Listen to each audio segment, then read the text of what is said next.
ದೇವಸ್ಥಾನ ನೀವು ಅಷ್ಟೇ ಕಾಲ ಮಾರ್ಗದಲ್ಲಿ ಹೋಗು. ನಿನ್ನ ಕೌಶಲ್ಯದ ಧರ್ಮಕ್ಕೆ ಲಂಗ ಲಗಾಮ ಹಾಕಿ ತಕ್ಕ ಶಿಕ್ಷೆ ಕೊಡಿಸದೆ ಹೋದರೆ ಐ ಆಮ್ ನಾಟ್ ಇನ್ಸ್ಪೆಕ್ಟರ್ ಜನನೇ ಹತ್ರ ಅಲ್ಲ. ಬೆಂಕಿ ಬೇರೆ ಸ್ಟೇಟಿನಲ್ಲಿ ಬೆಳೆಯುತ್ತೇನೆಂದು ಈ ಕರ್ನಾಟಕದಲ್ಲಿ ನಿನ್ನ ಬಾಲ ಹೆಚ್ಚಿದ ಮಗನೇ.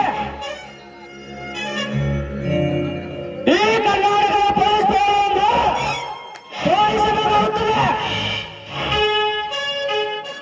ಈ ಪೊಲೀಸ್ ಬ್ಯಾಟ್ ಹಾಕ್ತಿತ್ತು, ತಲೆ ಮೇಲೆ ಕ್ಯಾಪ್ ಹಾಕ್ತಿತ್ತು, ಹೆಗಲ ಮೇಲೆ ಸ್ಟಾರ್ ಹಾಕ್ತಿತ್ತು. ನಿಮ್ಮಂತಹ ಅಂಡವಾದಗಳನ್ನು ಎಡಮುರಿಗೆ ಕಟ್ಟಿ ತಕ್ಕ ಶಿಕ್ಷೆ ಕೊಡಿಸುವುದೇ ಈ ಕರ್ನಾಟಕ ಪೊಲೀಸರ ಮುಖ್ಯ ಗುರಿ.